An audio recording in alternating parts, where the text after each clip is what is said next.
क्योंकि इसके बिना चित्त शुद्धि नहीं, ये कैसे हो। तो सबसे पहले बहुत ध्यान से सुने, सबसे पहले हमें अपने अंतःकरण में विराजमान भगवान की अनुभूति होने लग जाए।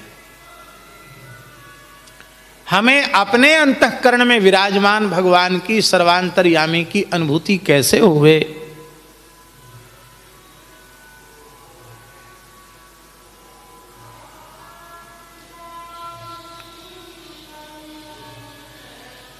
हमारे हृदय में, हमारे मन में भगवान बसे हुए हैं, पर उनकी अनुभूति हमें नहीं हो रही। वो अनुभूति कैसे होवे? उस अनुभूति का एक ही प्रकार है,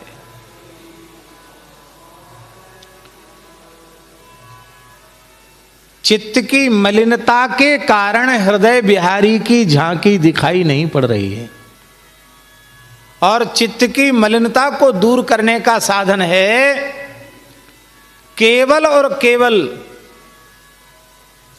यही साधन है सत्पुरुषों के चरणों में बैठकर भगवान की मंगलमयी कथाओं का निरंतर श्रवण, भगवान और भगवान के प्राण प्यारे भक्तों के चरित्रों का श्रवण। यही चित्त शुद्धि का सबसे श्रेष्ठ साधन है। ये नहीं करो और सब कुछ कर लो, चाहे आंख मूंद के बैठ लो, चाहे नाक पकड़ के बैठ जाओ, चित्त शुद्धि नहीं होने वाली। पर और सब कुछ लोग करते हैं, ये नहीं करते। करते भी हैं तो जैसी महत्व बुद्धि इस साधन के प्रति होनी चाहिए, ऐसी महत्व बुद्धि उनकी साधन के प्रति नहीं हो पाती है। जैसे शरद ऋतु आने पर नदी सरोवर आदि का जल स्वच्छ हो जाता है, ऐसे ही कथा कीर्तन के रूप में श्री कृष्ण इस कर्ण रंध्र के माध्यम से जब हृदय में प्रवेश करते हैं तो सारी हृदय की मलिनता समाप्त हो जाती है। अब ध्यान में आई बात, जब हम स्वयं चित्त शुद्धि का साधन करते हैं तब चित्त शुद्धि के कर्ता हम स्वयं होते हैं, और जब हम कथा सुनने बैठते हैं उस समय हमारी चित्त शुद्धि के कर्ता सर्वसमर्थ भगवान होते हैं, श्री कृष्ण होते हैं। तो अब हमारी सामर्थ्य कितनी है और हमारे आराध्य की सामर्थ्य कितनी है? कहाँ जुगनू और कहाँ सूर्यस्यापि भवेत् सूर्यः, कहाँ सूर्य के भी सूर्य भगवान। कल इस प्रदेश के मुख्यमंत्री यहां आए थे वृंदावन में।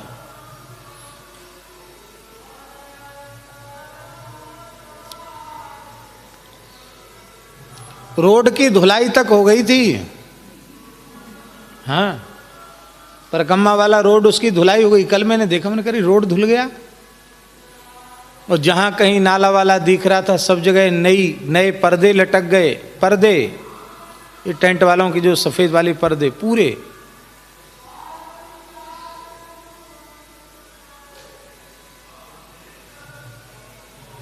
ऐसे लग रहा था मानो पूरे वृंदावन में कहीं नाली हो ही नहीं। आश्चर्य की बात।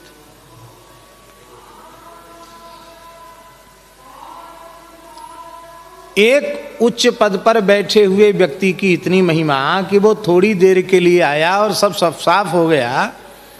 फिर अनंत कोटि ब्रह्मांड नायक सर्वेश्वर परात्पर पर ब्रह्म सर्व समर्थ भगवान कथा के रूप से, कीर्तन के रूप से किसी भाग्यशाली के हृदय में प्रवेश करें, फिर भी वहां मलिनता रह जाए, ये कैसे संभव। इसलिए भैया निरंतर भगवान के नामों का जप,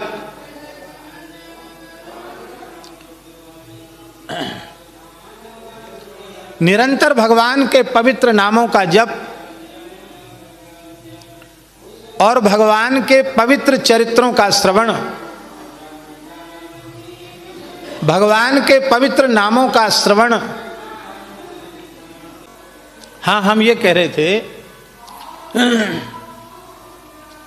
निरंतर भगवान के पवित्र नामों का जप और भगवत भागवत चरित्रों का श्रवण, ये चित्त शुद्धि का सर्वोत्कृष्ट साधन है। अंतःकरण की सारी मलिनता को भगवान स्वयं समाप्त कर देते हैं।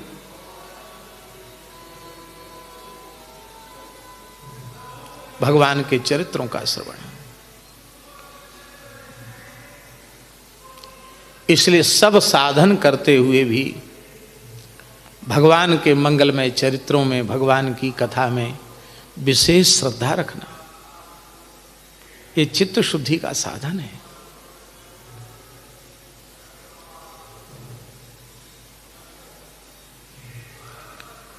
हमें तो स्वस्थता का अनुभव ही भगवान के चिंतन में होता है। भगवान की कथा न होवे तो लगता बीमार है। ने मन को, मन माने अंतःकरण को यदि पाप रहित बनाने की इच्छा है तो कथा रुचि वाले बन जाओ। पाप रुचि से कथा रुचि वाले बन जाओ, सत्संग रुचि वाले बन जाओ। सत्संग में रुचि तुम करने लग जाओगे तो तुम्हारे चित्त की मलिनता सहज समाप्त हो जाएगी। देखो, पाप की वृत्ति इंद्रियों में नहीं आती है। सबसे पहले पाप की वृत्ति मन में आती है। मन बुद्धि के बाद फिर वाणी में आती है। पाप पहले मन बुद्धि में आता है, फिर वाणी में आता है, इसके बाद क्रिया में पाप परिणित होता है। इसलिए इस दास का ऐसा मानना है, ऐसा अनुभव है कि जो लोग निरंतर भगवान के नाम का आश्रय लेकर के रहते हैं,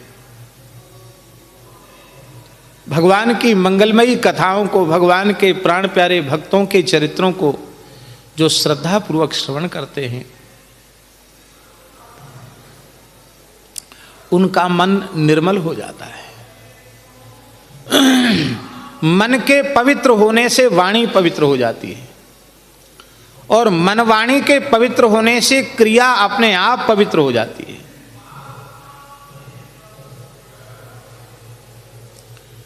जागृत की अवस्था तो दूर,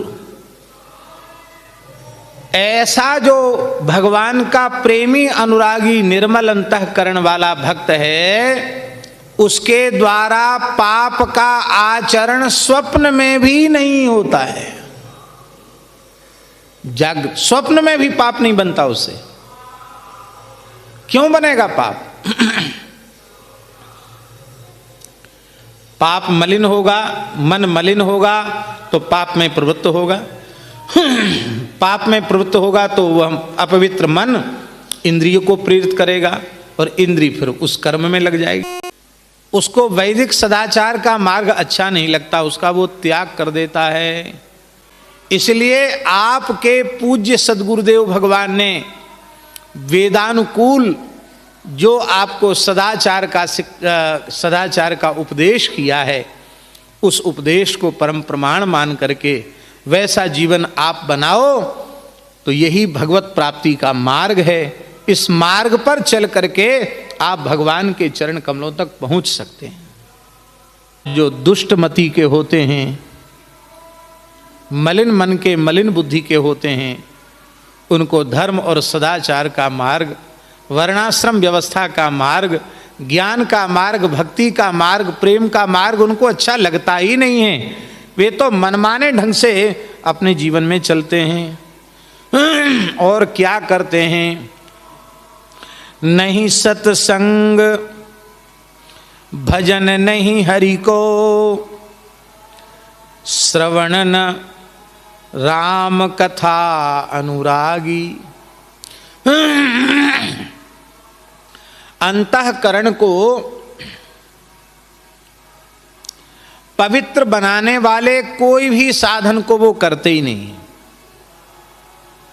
वैसा ही काम निरंतर करते हैं जिससे चित्त और मलिन से मलिन होता चला जाए। देखो, बहुत ध्यान दे करके ये बात सुने और समझें। एक अत्यंत दुर्भाग्यपूर्ण स्थिति मनुष्य के जीवन में यह आती है कि धीरे धीरे मनमाने तरीके से जीवन जीने के कारण धीरे धीरे उसकी ऐसी दुर्दशा हो जाती है कि पाप कर्म करते रहने पर भी उसके मन में ग्लानि नहीं होती है। झूठ बोलने पर पश्चाताप नहीं होगा,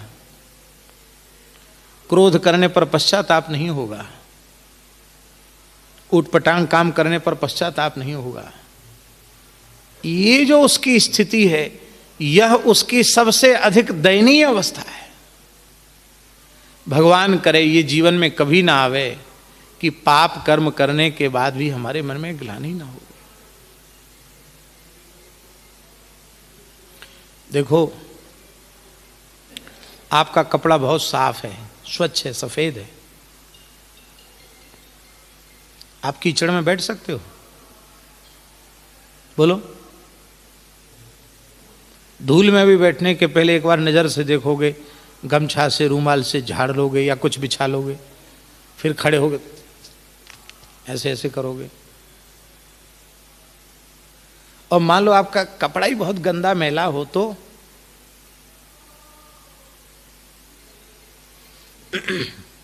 कबाड़ी होते ना, कबाड़ा बटोरने वाले, चाहे जितनी गंदगी में बैठ जाएंगे, चाहे जहां खड़े हो जाएंगे। क्यों? उनका कपड़ा पहले से गंदा है।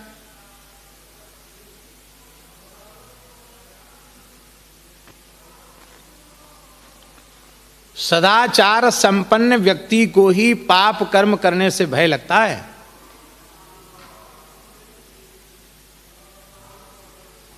जो बहुत अधिक गंदे हो जाते हैं, मलिन हो जाते हैं, वो तो दिन रात गंदगी में रहते हैं, उसी में सुख का अनुभव करते हैं।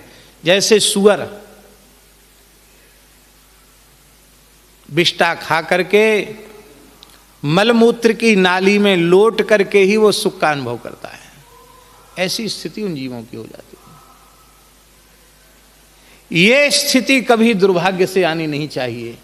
इसलिए अपने अंतःकरण रूपी वस्त्र को, गुदड़ी को रोज धोते रहो। ये साफ रहेगी तो आप पाप कर्म चाह कर भी नहीं कर पाओगे, आपको संकोच होगा, ये गंदा हो जाएगा। कैसे इसको धो करके रखना है? आपके कपड़े में रोज बढ़िया से उसको धोया जाए, साबुन लगा दिया जाए तो उसको गंदा ही नहीं होगा। गंदा नहीं होगा तो फिर उसमें कोई दाग धब्बा नहीं आएगा, फिर उसको साफ रखने का ज़्यादा श्रम नहीं करना पड़ेगा। और बहुत गंदा कपड़ा है तो उसको उबालना भी पड़ेगा, मूंगरी से कूटना भी पड़ेगा, और हो सकता 2-4 बार धुलने के बाद भी साफ ना हो, फट भले ही जाए, दाग न छूटे, ऐसा भी हो सकता है, ऐसा भी हो सकता है। पर रोज धोते रहने पर इतना श्रम भी नहीं करना पड़ेगा। भैया 2 चीजें ऐसी हैं जिनसे अपनी काया रूपी गुदड़ी को, आप अंतःकरण रूपी गुदड़ी को रोज धो सकते हैं। धोने में 2 चीजें जरूरी हैं महाराज जी। कौन कौन? एक सावन और एक पानी। बढ़िया से बढ़िया सावन हो और पानी ना हो तो सावन रगड़ो खाली गंदे कपड़े पर, कपड़ा साफ होगा? सावन और पानी दोनों की जरूरत है। ये सावन क्या है? सावन तो दुकान पर मिलेगा। किसकी दुकान पर मिलेगा? ये संत सदगुरु की दुकान पर मिलेगा। इसकी कीमत क्या है? कितने पैसों में मिलेगा? इसकी कीमत है समर्पण। क्या कीमत है? अपने आप को दे दो तो नाम रूपी सावन को ले लो। ये सावन कौन है? हरि नाम, यही सावन है। सावन तो हो गया हरि नाम, गुरुदेव जो नाम उपदेश करते हैं वो तो सावन हो गया। और जल क्या हुआ? ये जल है, यही तो गोता लगाने हम लोग बैठे हैं। सत्संग ही जल है। क्या है? सत्संग ही जल है। कथा कीर्तन लीला का दर्शन यही जल है। इस जल में इस गुदरी को भिजा भिजा करके खूब हरिनाम के सावन की रगड़ लगाओ, एकदम स्वच्छ हो जाएगा। अब सावधानी ये रखनी कि दाग न लागे देख बिचारी, कुसंग में नहीं पड़ना। तजो मन हरि विमुखन को संग, जिनके संग कुमति मति उपजय परत भजन में भंग।